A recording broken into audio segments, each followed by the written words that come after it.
Welcome to College Prep Confidential, empowering your student with the elite tools they need to get accepted to their dream university. Discover test-taking blueprints from Ivy League professionals, financial aid secrets to get more money for school, and mindset tips for a better college future. Now please welcome your host, Don Sevcik.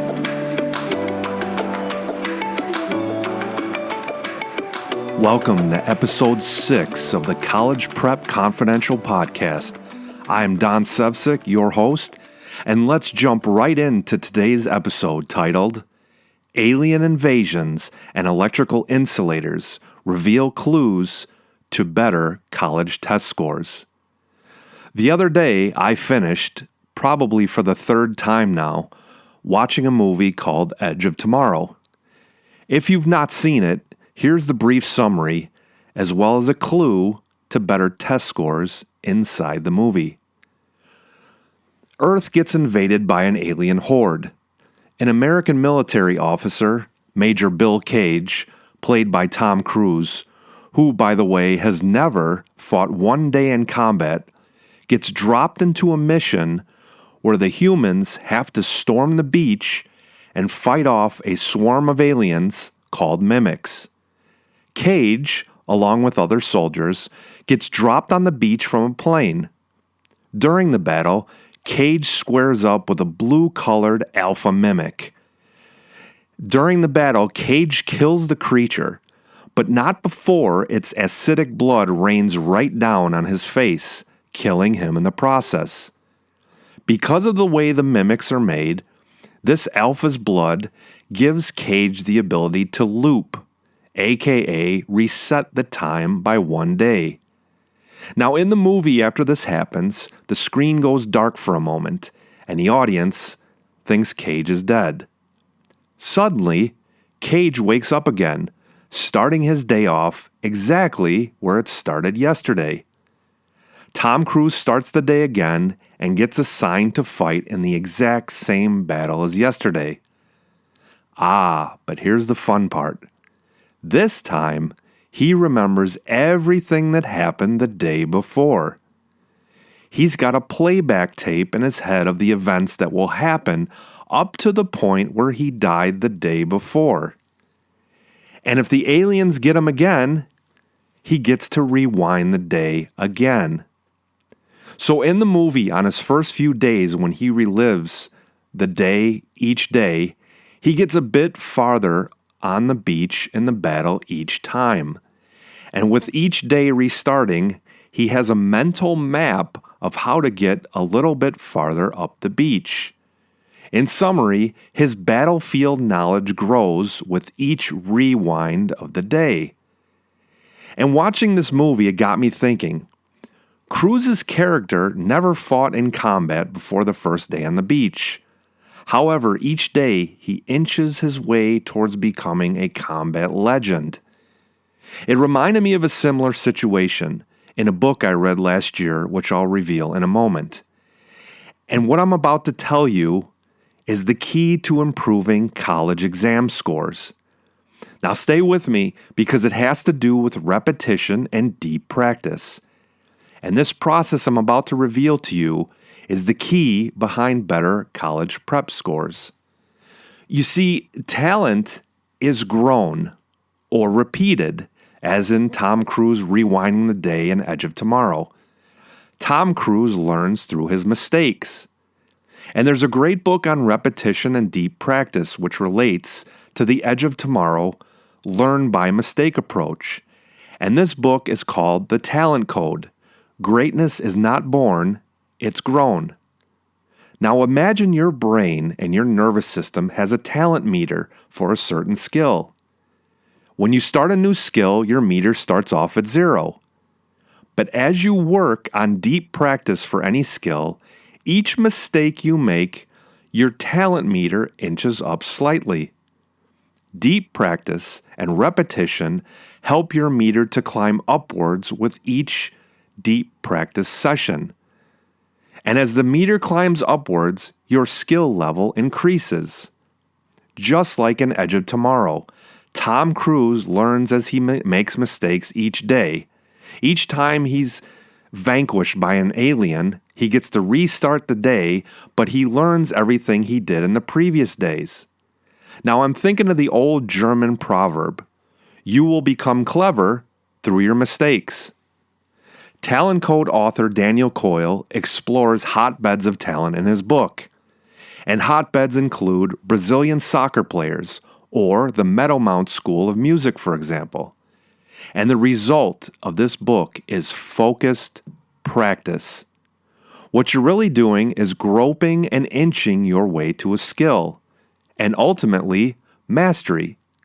You see, each time you practice the skill, you start off a bit better than before, provided, of course, that you practice correctly. Now, in the book, Coyle gives the example of the hotbed of Brazilian soccer players. Upon further research, Coyle discovered many of the Brazilian soccer players start off as kids and teenagers, and they play a game called futsal. Futsal promotes creativity in players to win games. Because the court is so small and the ball is heavier, you put yourself in high-pressure situations. You have to be able to manipulate the ball to your advantage with confidence. And it works like this. Futsal goes into soccer more than soccer goes into futsal. Now, the other advantage that Daniel Coyle discovered with futsal is the touches. In soccer, a touch is when the soccer player gets the ball. If they get the ball on average 6 more times with futsal because the court is smaller, the players get to make more decisions and more learning chances. For instance, a younger futsal player may get the ball taken from them right away on the first 20 touches. They're learning. It's a smaller court. They're not used to the game. But let's say on the 21st touch, they start learning to adapt. Now, in a futsal match, they're going to learn this much faster than a soccer match since they get more touches. Like Tom Cruise in The Edge of Tomorrow, where he relives the day, and each day he conquers the aliens and moves up a bit farther on the beach, closer and closer to victory. You can repeat and relive practice, but each time, you slowly, if even a tiny bit of gain, inch your way towards talent. And this is how you master college prep exams. And we're going to use Coyle's 3 keys in the book to growing talent. The first, as we mentioned, is deep practice. Now think about golf. If you go out and play 18 holes, this is as far from deep practice as you're going to get. Why? Because deep practice is all about fixing mistakes. You could do that on the driving range or the putting green, but not on the course. Not easily, anyway. Think about it. How much time does the average golfer spend playing versus practicing? 5-1? 10-1? Or any other sport or skill for that matter?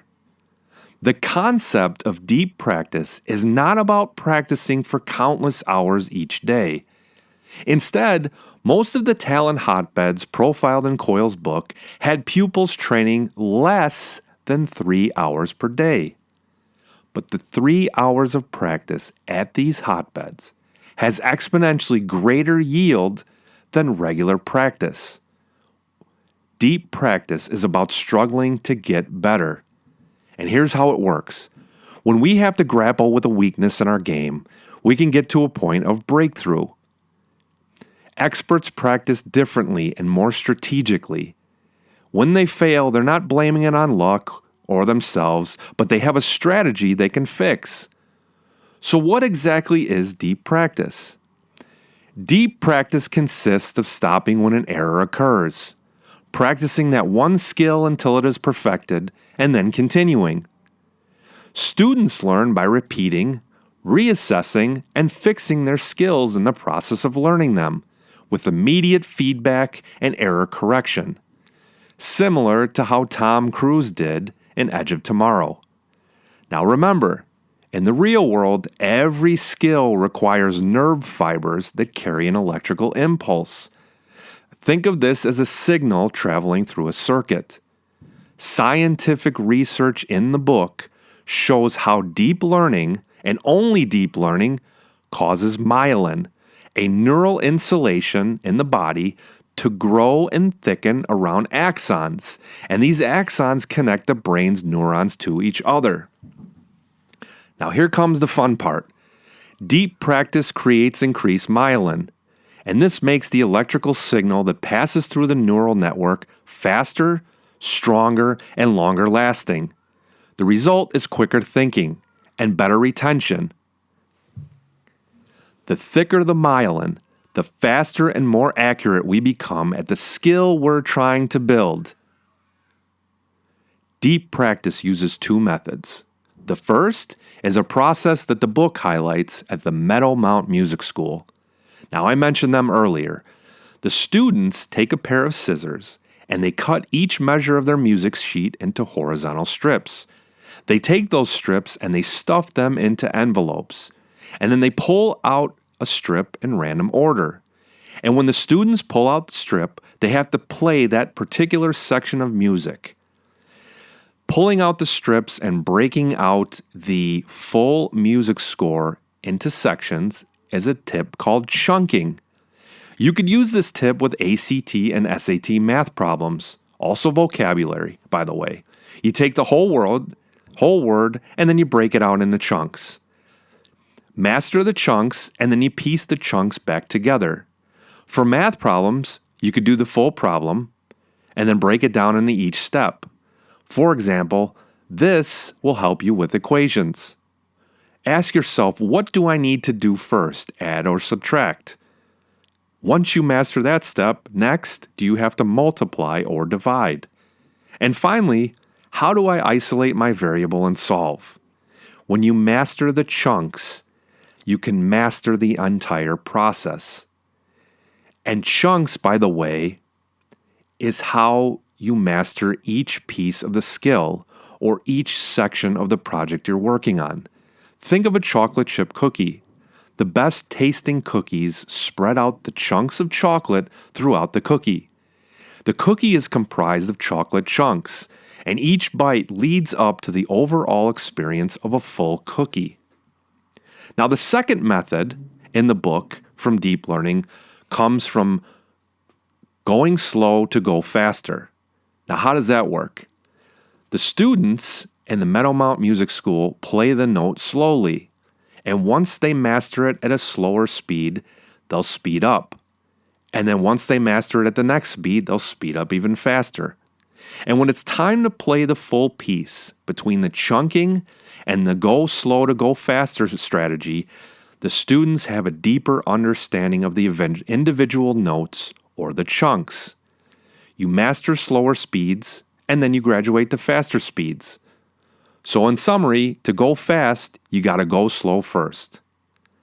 Now, Coyle talks about another principle in the book which drives the mastery of these students. It's called ignition. When we watch a friend or a colleague or someone we know get better at a skill and start moving up in the world, we all wonder, how did he or she do that? What switch was flipped in their brain?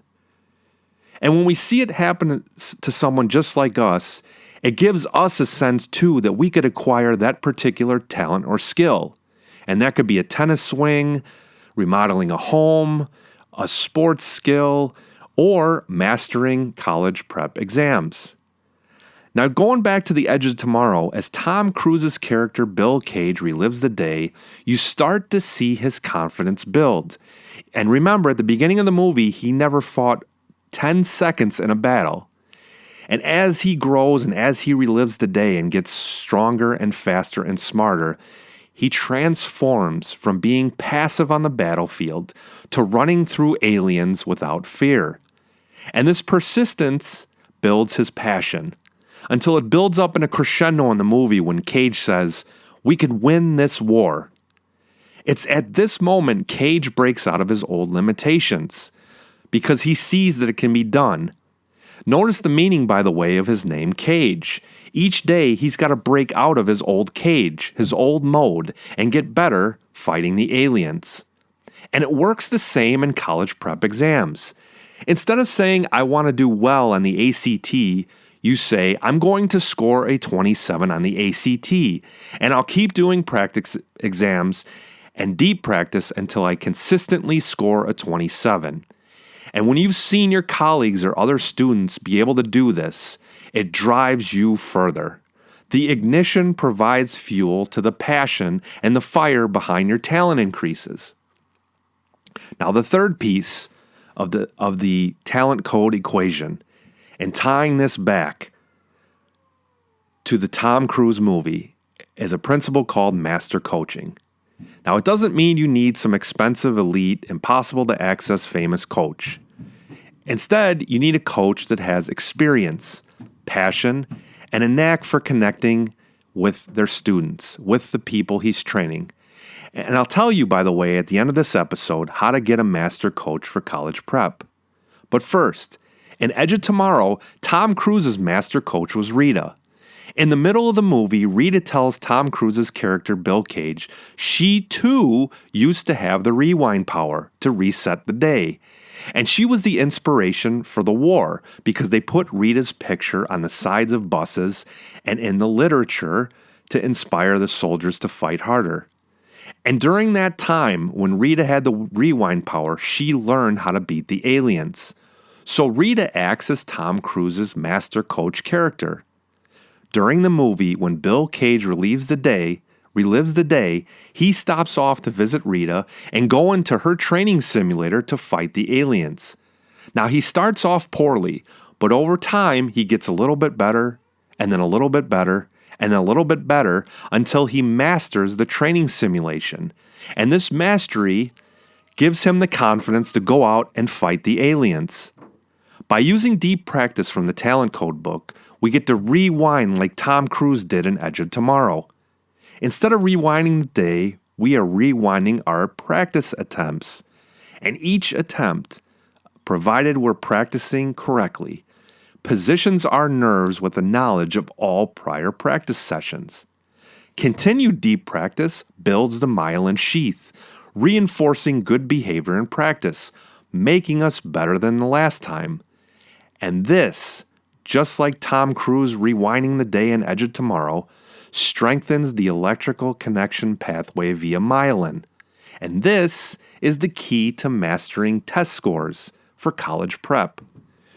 Now, you do this by breaking concepts into chunks. As we said, practice each chunk slowly first, then a little bit faster until you master it at each speed level. And then when you're ready, you piece the entire skill back together. Now, in earlier episodes, I talk about the best exam takers and how they work smarter. And so what I want to do for you is give you a chance to take the chunking principle and the deep practice that you've learned in this episode and use it for college prep exams. So what I've done is put together a platform for you.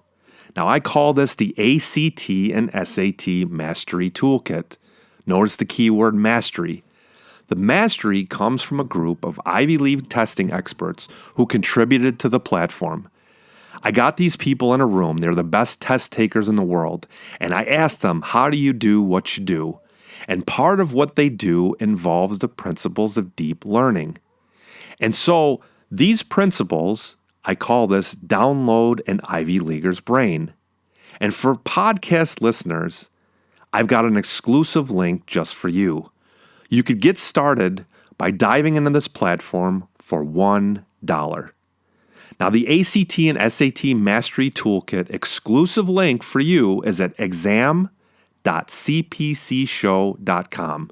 Once again, that's exam.cpcshow.com.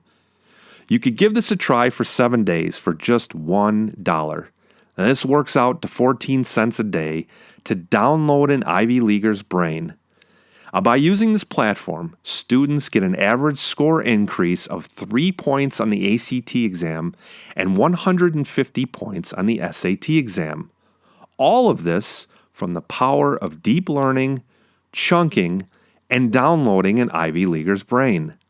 Once again, the exclusive podcast link for the $1 7-day try-it-out plan is at exam.cpcshow.com. That's exam.cpcshow.com. I want to thank you for listening, and I will see you in the next episode.